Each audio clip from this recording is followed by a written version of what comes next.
So good morning or good afternoon or good evening, wherever you are in the world. Talent Finders would like to welcome Entrepreneur, CEO and Creative Director of Taylor Spellman, New York.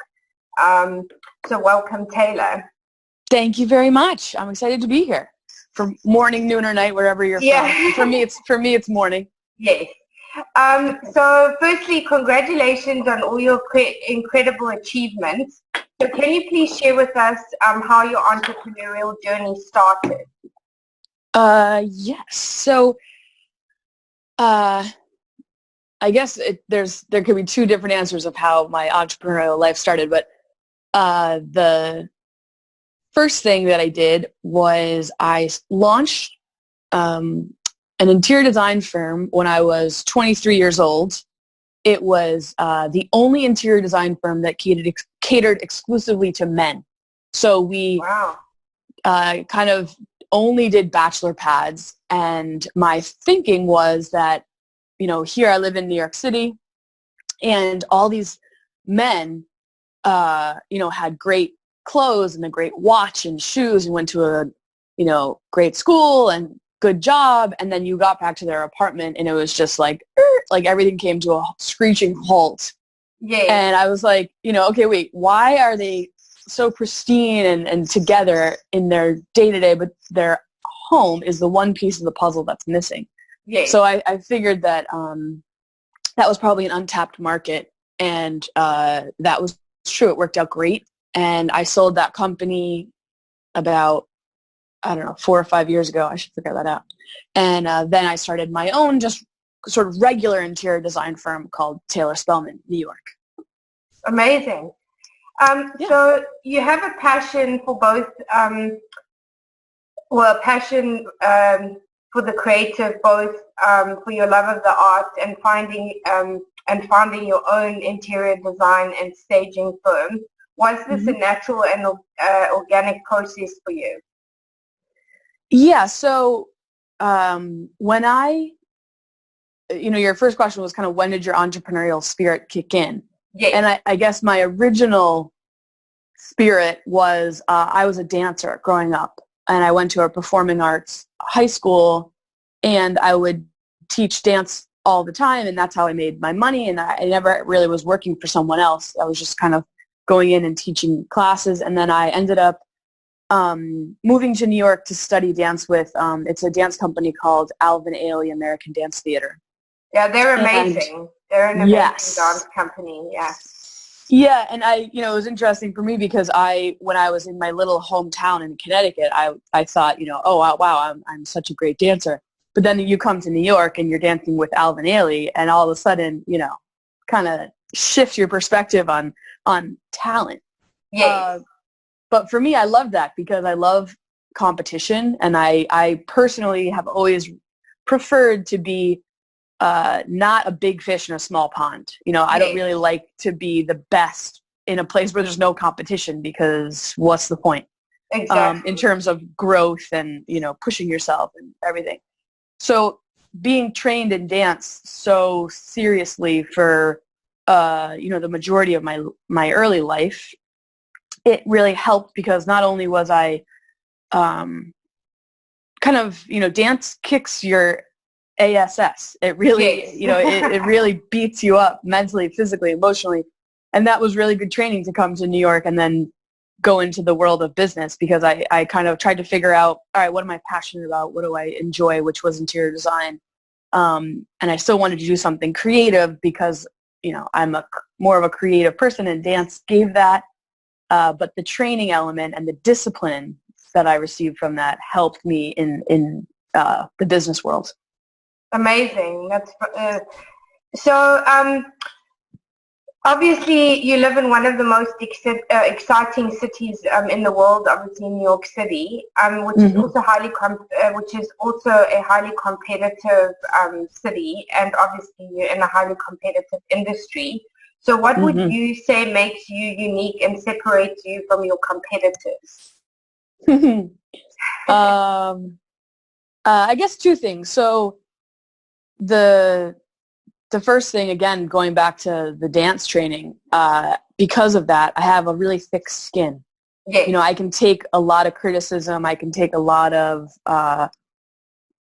pressure and stress. I can take it pretty well because I've been kind of accustomed to that. Yes. And that's probably one of the biggest things about living here. If you can't handle the pressure and stress and the stakes, which are always very high, yes. you're not going to do well. So I feel like I've been able to kind of succeed a bit because of that side. And then I guess the other side is, to your point, it is the most competitive city, and it's cutthroat, and people come here and they're talented and they're hungry, and everybody works, everybody wants the success. And I think what has differentiated me from the crowd is that I'm not necessarily, I'm the best interior designer in the world, because I'm sure I'm certainly not. Yeah. But I think I probably could outwork anybody. Yeah. I have a work ethic that's sort of unparalleled, and that has brought me to another level, because if you're just competing with someone on who's going to outwork the other and cross the finish line, I usually could do that. Yes. No, that's amazing. So what would you say some of your biggest lessons and learnings have been throughout your career? Let's see. I mean, I think one lesson is that you never plateau. I think that's kind of an interesting thing as an entrepreneur. You're always just like going towards the next thing. Yes. And I think people get frustrated if you, with the level of change that occurs every minute of every day, and you have to just learn to pivot and adjust and edit.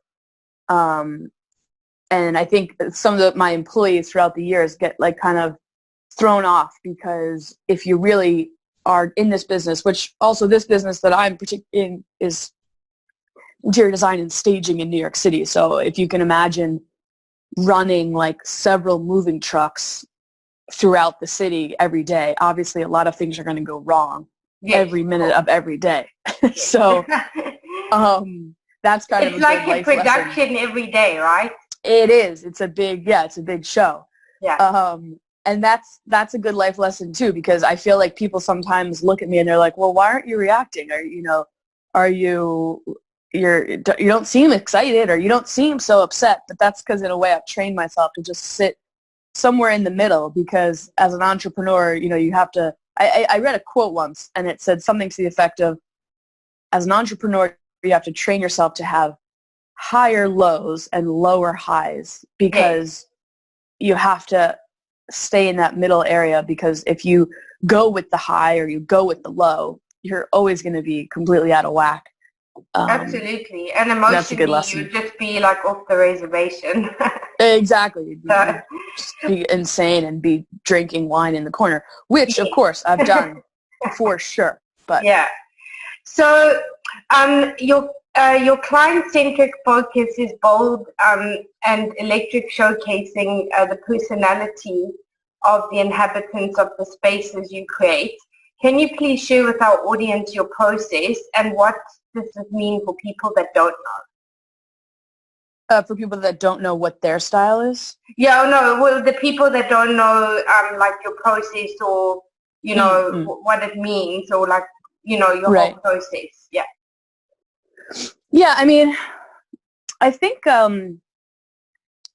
it's like an interesting sort of place to sit when you're an interior designer, because sometimes there's some interior designers in the world who have a very specific look. That's what they do. They only do this style.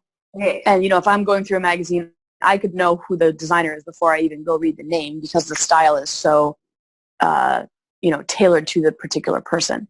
Yes. I personally like to design for the people, for the person, for my client, for the project. When we're doing a staging job, we have become sort of leaders in this industry, because the old stagers, the way it used to work was they would kind of bring in a beige couch and a very white rug and say, oh, here you go, like just bring in stuff so that everybody will like it. And that's how staging used to go. Yes. And to me, there's no such thing as everyone liking something. No. And that's the beauty of the world. You know, everyone's not going to like it, and that's fantastic. And that's the amazing thing about art in general. Some person's going to come and love, you know, this Monet, and someone else is going to say, I don't get it. Yeah. So for me, I like to really, part of my process is to come in and assess, like, what is this space calling for? You know, what is this family asking for? With staging, I will kind of guess, okay, you know, I think a family with 3 young children are going to move into this space, so I'm going to design it with this family in mind. And that's, again, a much different way of designing, especially when it comes to real estate. But really, in real estate, you typically have a sense of who this buyer is going to be. So you might as well speak to them. It's like any sales tool. You want to go and speak to your audience in a powerful way, impactful way. And it's about the client at the end of the day, and like you said, exactly. Yeah. Exactly. So yeah, we say client-centric because, you know, I really like to go in and feel out the space and kind of feel how the family is and produce something for them that's going to really give them their best life. Absolutely. So at any given moment, you have had upwards of $50 million of real estate, interior architecture and design under your direction, which is incredible. This is also a massive responsibility. How did you manage to achieve this level of success? And when did your big break into the market happen? Or was it like several things that happened? Or was it I mean, yeah. So the first answer to the question is, how did you get there? And like, how do you handle the 50 million or whatever? Yes. So to me, and this is what I always tell my team, it's like, you don't wake up one day and be able to handle tons of pressure and $50 million with real estate in the most competitive city in the world. Like, no, the way you get there, period of time, right? Yeah, and I think that sometimes when people come into my team, they're like, okay, yeah, I want to work on that project. That one seems the most exciting, and that one is going to be the most high profile. And it's like, yeah, no, you know, like you don't just show up and get to work with the big dogs. You have to work. But that's when mistakes happen. Exactly, and I think, you know, to answer that question, it's like I have gotten there and I've been able to handle that because I started off small and just kept going up, you know, over the course of 10 years. And then one day you're kind of like, oh, I got here. You know, here we are. But that's because every day you just have your head down and you're working hard and you're focused. And, you know, I've always treated these smaller jobs just as seriously as I treat the bigger high-profile jobs. And I think that's a pretty critical mistake that people make. They want to skip a few steps, and it doesn't work that way. No, there's no shortcuts ever. There are no shortcuts, and that's a very disappointing reality because if there were, it would be a lot more fun. But there are not a lot. There are no shortcuts. And then in regards to my break, I guess, you know, there is always something that kind of tips your success a bit, one way or the other. And I feel like for me, I was out and I had I met one of the brokers from $1 Million Listing. I used to love that show. Yeah, I was at a party and he was talking to me and I said, he said, you know, do you ever do staging? And I said, you know, yeah, we're the biggest staging company in New York. And he said, oh, really? I didn't know that. And I said, yeah, we're really good. Wow. Now, meanwhile, that was a complete lie. I had never staged one thing in my entire life. I had no idea what it really meant. However, the week prior, I had, this is called, you know, this is an exact example of fake it till you make it. But the week prior, I had put up on my website a section about staging, and I had written out what I would, how I approach staging and how I do it. So I had kind of put it into the universe before, okay, here we go. I'm going to put this out there and I'm going to start staging and whatever. And then the next week I met this guy and said, yeah, of course. Yeah, of course. And so then he hired us. And again, I had no idea how to do it or what I was doing, but I was like, all right, well, I'll just figure it out. Yeah. And then we did figure it out, and it sold within a week. I mean, it just was so quick, and the guy couldn't believe it. And again, that's a good example of, he gave me a really crappy job. I knew it wasn't a good job. Yeah. It wasn't a good one, but I treated it like it was the best product I ever received in my life, because in a way I knew that it was. Yeah. And I knew that this was my opportunity. So, we went and we killed it. And from that point on, everything just blew up. So amazing. Yeah. That's amazing. Congratulations. Yeah, thanks. And I think for anyone who's listening, yeah, there's a fine line between like lying and bullshitting, and just knowing that you can go and figure something out. And I think it's important to remember that you're actually never ready for most of your opportunities in a lot of ways. You're kind of like, gosh, can I handle this? Yeah. But the answers should always be yes. Just you can do it. It's going to be hard. It's going to be a lot of focus, but just bite off more than you can chew and then quickly figure out how to chew it. Yeah, absolutely. And also it teaches you to adapt really fast as well. Mm-hmm. So I guess that also helps. So one of the things obviously is staging in the real estate market is obviously a very big market in New York and in the States. So can you firstly explain to the audience that don't know what staging is and what is the process of how this works, or how that part of your business works? Mm-hmm. So staging is basically used to prepare a home for a sale in the market. And I think over the past, 20 years, staging wasn't as big because we didn't have all of these shows like $1 Million Listing, like, basically everything that's on HGTV is it. You know what that is, right? HGTV? Is that I universal know. language? Yeah. I know, yeah. So that network has a very big impact in the country because everybody's constantly viewing things like really, really well done. Yes. So when someone in, a normal everyday existence walks into a home and it's disgusting or needs a ton of work or is really poorly designed, you can't get past it. And a lot of people can't use their imagination to say like, okay, well, this terrible wall color, I would just repaint it. It's not a big deal. People just shut down. Yeah, and completely. Because they're not visionaries in most cases. Yeah. Right. And I think that what's important for me is because people kind of walk in and they have a reaction. Yeah. And they largely don't know that they're having a very emotional reaction to what they're consuming. They know they either really like it or they really dislike it. Oftentimes, people don't even quite know why. They just know what they're feeling.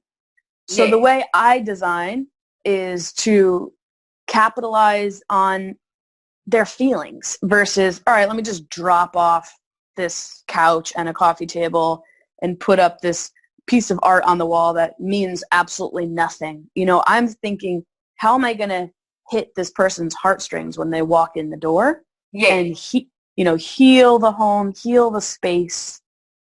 And we take a lot more of a sort of holistic, organic approach to design, and that's made all the difference in terms of sales and success versus just kind of doing the same exact design for every single consumer, which makes no sense anyway. No. And also it comes off as cold.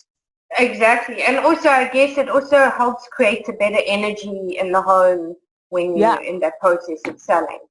Yeah, and I think that that's a super key word, energy. And people just don't even know, oh, wow, oh, yeah, get me out of here. I did a project. We were selling a $16 million townhouse here in Tribeca. Yeah. You know, it's a $16 million home. Like, what's not to like about it? You know, that's fantastic. And it's like, yeah, where do I sign up? You know? Yeah. But they could not sell it. And so they're not selling it, and they can't figure out what the problem is. So they called me in and they're like, what's wrong with this place? Yeah. And so we walked outside and I said, are they getting a divorce? And the broker said, how could you know that? Yeah. And I said, I can feel it. Yeah. I can feel the sadness in this house because I know something sad has occurred. Yeah. Now, I do this for a living, so I professionally know how to go into a space and feel it. Yeah. Most people don't know what they're feeling. They just know they feel sad, and they just know they want to leave. Yeah. And so what we did was we came in and shifted the energy and you know, did our best to heal the space so that, you know, when a potential family walks in, they can envision themselves here and they can see the joy and the goodness versus just kind of feeling what I felt, which was sad. Yes, absolutely. So what would you say some of your biggest career highlights have been, or have there been many? Or has there been one that really stood out for you? I don't know. I should try to start thinking along those terms more about highlights. All I ever think about is criticisms of, you know, yeah, and you also doing better. You need to also go, wow, like I've done this, or you know, this really helped, or you know, elevated you on an emotional level. Yeah, I should focus on highlights. Let's see. I mean, I think anytime I'm able to be just ultra creative, yes. I'm my happiest. You know, when you run a business, you're doing 2% creative, and you know 98% is running the company and thinking ahead and, you know, dealing with what's happening on the ground. So when I do get to be creative, I'm absolutely thrilled. Yeah. A highlight, I guess, would be that I had a television show on Bravo that was doing interior design, and that was interesting, exciting, fun, and then it did a good thing for my business, because once you kind of have that level of publicity, then things shift. Yes. And I'm working on hopefully a new project in that vein, and I'm excited to be sinking my teeth into that again, because that's kind of the epitome of creativity. Yes, absolutely. So I want to shift the focus or touch on leadership, or the lack of leadership. What would you say is different and unique about your leadership style, and what do you think we need to do as a collective to improve the current narrative in the world of leadership? Yeah. So I think two things with how I think of leadership. So for one, you know, I mentioned work ethic earlier in this conversation. I think I am a decent leader because everybody sees me working really hard and having, you know, integrity on everything that I could possibly have integrity on. And I think when you're in a leadership role, you are setting the precedent, you are setting the tone. And I remember when I was young, I had a boss who, you know, she treated everybody terribly, and she would come in late and, you know, not really work that hard, and was always pissed and was putting stuff off on everyone else wherever she could. Yeah. And it was a poison, you know, and it set the tone for the very group. Toxic. Exactly. Yeah. And I remember thinking, okay, well, you know, this is a very valuable lesson in what not to do. Yes. So I think when everybody sees how I work, they work at the same level. And then, you know, the bigger point, which is how I lead my company, and to answer your question in terms of like a narrative for the world and leadership at large, especially right now with the president we have in the United States, is kindness. Yes. And being kind. And I think that people sometimes mistakenly think that kindness is a sign of weakness. Of course, yeah. And as far as I'm concerned, it's a sign of great Strength. power and being centered within yourself. Yeah. And being kind gets you so much further in business. Don't get me wrong. I mean, I'm stern, and I if I decide to be mad and make a point, it can be a very scary thing. But I think that's, But your basic basic foundation comes from a place of kindness, which I guess. Absolutely. Yeah. Yes. And that's, we have a big sign in our office that says, work hard and be nice to people. And yes. That's just the center of the ethos of our company. It's just very, very simple. If you don't work hard, you're not kind, you can't work here, and you can't be here. And it's very simple. But yeah, kindness within it is just, it's absolutely critical. Absolutely. So, Taylor, as a woman, or as women, we are still faced with so many challenges, such as sexual harassment, being undermined in very male-dominated industries, and this is across the board. What would you say has helped you and given you a very strong backbone in such a highly competitive industry? And what would your advice be to other men and women wanting to pursue in the same career? Yeah. So, I mean, I think my parents were pretty critical in just pushing me along and giving, my father worked really hard to make sure that my sister and I had self-esteem. And my parents, they were just very vocal in saying, just, you can do it, go do it. And there wasn't really any emphasis on male female at all. And I think that helped me just never feel less than. And my dad would always tell me, you're smart and you're capable, conscientious. He never said like, oh, you're beautiful, you should go find a husband. That wasn't really the stress. That wasn't the culture of my household growing up. And I think so in a way that kind of helped, because when I came to New York, I didn't really think much about the gender element. And then I kind of noticed, oftentimes I was the only woman in the boardroom or whatever. Yeah. But, anytime you're, or sometimes that can be used to your advantage. It's like, of course. And I think what helped me is I didn't really think much about it. I just was like, hey, I'm just as smart, I'm just as capable. Let's get this job done and get on with it. And I think that attitude makes everybody mirror what you're doing. I didn't come in thinking like, oh gosh, I hope they take me seriously. I walked in and was like, I know for a fact you're going to take me seriously, so let's get to it. And that energy, again, I think helps, because again, people feed off of what you put out there. That said, I am extremely aware of what women kind of have to quote unquote go through. I think when the Me Too movement pushed forward, it was interesting to me because I had never really thought much about what we were under or what we were up against, because it's the fact. So all of a sudden it's like, you know what, you're right. It is sort of bullshit that I have to protect myself at all times energetically and be prepared to possibly be sexually harassed, because it's coming. This guy is going to say something. This guy is going to like ask you out for drinks after you've just given a pitch, which is a borderline move, but it's, all these things or touch you inappropriately, which all of these things have happened.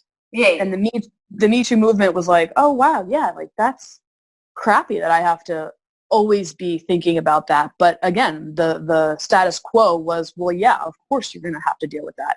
And I think now there's such a low tolerance and there's such a high level of education that we've at least made a little bit of progress on what is acceptable and what's not acceptable. And I hope that, my daughter will be able to benefit from that.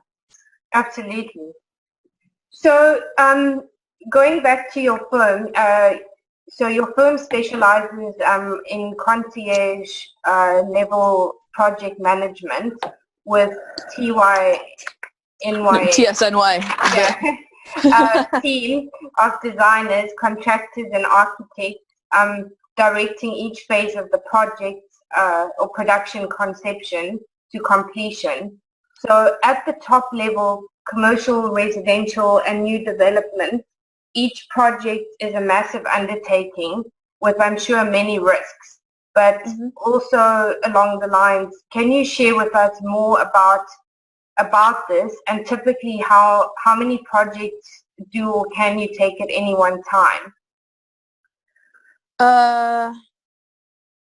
Okay, so sorry, I know that's a lot. Yeah, I'm like, okay, so first I'll answer your last question first. How many projects can you take on at a time? Yeah. I mean, at this moment in time, I'll just always say I can take on as many as I have been given or get. Okay. So at the moment, I wouldn't cap it. I have no idea. If you call, I'm going to work with you. Well, let me make that clear. If you call and you're going to pay me well, I will work with you. If you call and you undermine my pay, we're not doing this. No. But yeah, so how many projects? Just call me and we'll see if it works. Yeah. And I guess from a business standpoint, I will say that it's a lot easier to scale up than it is to scale down. Yeah. If you're heavy with staff and you're heavy with overhead, it is hard to scale that down. But if you get on a couple great projects and you bring in a consultant or you bring on another employee and then another employee, like that's easy. So, or easier, I should say. So no matter what, I will probably always take on the work. In terms of the other question I heard, which was risk. I mean, everything's risk. Yeah. And I think in business, everything really kind of boils down to mitigating risk.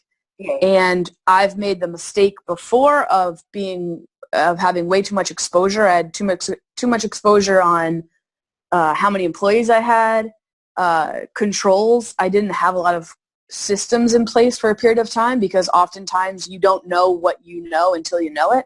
Yeah. So I wasn't aware of the exposure issue until, of course, you become aware of it because something has gone wrong. And, obviously we do our best to learn things prior to the lesson, but typically you only learn the lesson because something has happened that teaches you it.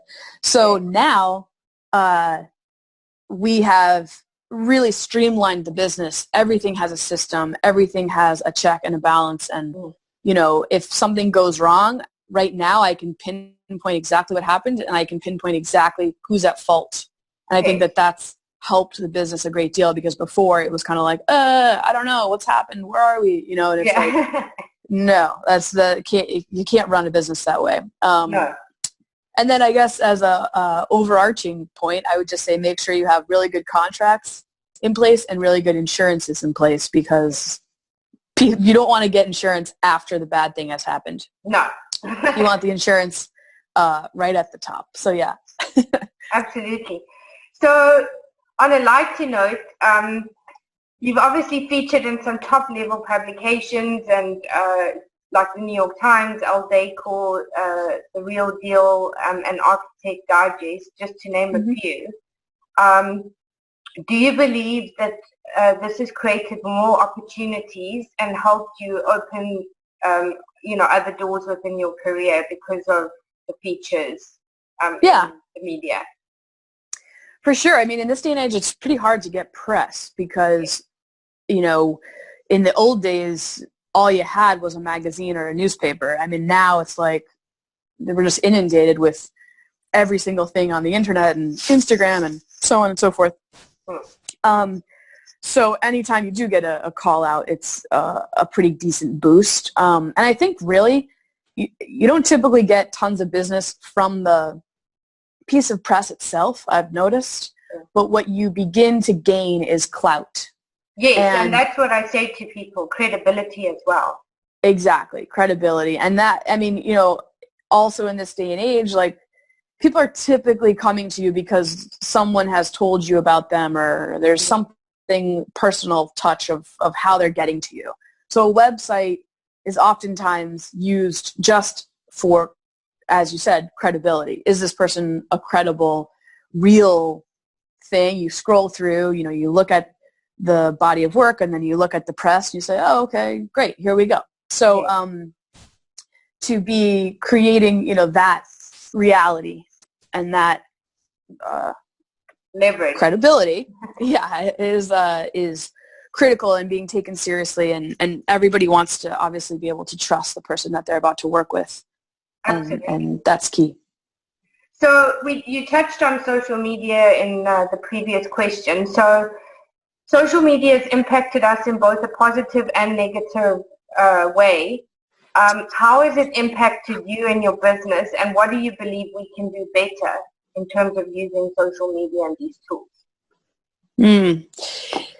It's tricky for me because I'm not a social media person. I really need to try harder. I need to be better at it. I'm going to be working on that. That's one of my 2020 goals, to get better at social media. But I'm kind of like a private person, and I really like to be present in what I'm doing. So if I'm sitting and having dinner with my family, I kind of just sit and have dinner with my family, period. And then even though in your bag. Yeah, and even though I should be Instagramming, the beautiful tablescape or the whatever, and I'm not the best at it. Yeah. But that's also because of the negative downside of social media, which is we are completely ripped away from being present. And also, I really like the sacred nature of some things being private in your life. I really like, I like to just be with my people and share that moment with them, and I can leave it at that. But I probably should work on that. And especially from a business standpoint, you have to stay in front of people, and you have to show what you're up to and what you're doing, and people want to see that, and they want to cheer you on, and that's a critical point. But I also think that people just do social media to do social media, and we've gotten real sloppy with it in terms of how we use our time and what content we're putting up. And absolutely, the quality of the content that's a problem, I feel. Exactly. And I personally haven't even posted in some time, but that's just because I'm like, I don't want to post crappy things. I want to post really great stuff. So we've been kind of loading up our photography and getting some of the projects we just finished photographed. And, I don't know. I think there's value in focusing on the quality over the quantity. Yeah, absolutely. So that leads me to the last two questions. So what are the 3 key pieces of advice you would give to other entrepreneurs, and what legacy would you like to leave? Hard question. So I'll answer the last one first again because it's fresh in my mind. When I think of my legacy, I just I want to think of kindness, and to me that translates into the people in my life, but it also translates into, I hope, tons of homes throughout the world, like bringing in love and kindness and a sacred space and making a beautiful, safe environment is the whole point of or it's a big part of life. And I think that, people talk about interior design as though it's a luxury good, but ultimately the home is not a luxury good. It doesn't matter how much money you have. It doesn't matter what you're if you live in a studio or a 14-bedroom place. The energy and the love and the goodness that's in that space can make or break your life. Food, water, shelter, these are key points of being able to be a human being and taking pride in your home as well. Absolutely. And loving being there. And I think that people still also with social media, they oftentimes like Instagram, everything's done to show off. It's like, I kind of want to switch that narrative to be more about, who cares what the show off is? Let's make this about your own the best place in the world that you want to spend time in. And then in regards to advice for entrepreneurs, I mean, first of all, just don't give up. I think there's been so many points where I really should have given up. I mean, you should just say like it's over, but you can't do that. And I think there's like a microscopically thin line between, knowing when to fold and knowing when to pivot and intelligently regroup and keep going. And you just gotta persevere because the odds are basically always against you in a lot of ways. And I think I know someone who's working on a big project, and she was like, this is just hard, and it's like one roadblock after another. And I was like, well, yeah. I mean, what did you expect? Yeah. And I think that will help you so significantly if you don't look at it as every roadblock. You just look at it as, yeah, of course, this is a challenge that I'm going to navigate and go through, because all you're surrounded by are challenges. So, yeah, attitude, learning how to change. And let's see. Again, I'm a broken record, but be nice to people because you'll get a lot further. I think people do things for me all the time that like maybe they shouldn't, but they do because we've had this relationship, or, me and the doorman have been having a nice time for 6 months, and I've been seeing him every day, and now I learned about his wife and whatever, and then one day comes and he does me a favor, whatever, and that goes all throughout business. So absolutely, just be nice. Well, sounds simple, so but much. That's what it comes back down to at the end of the day, and also having some level of empathy, so yeah, for sure. So, for sure. But thank you so much for joining us today, and hopefully we can have you back in the future. Yes, I'd love it.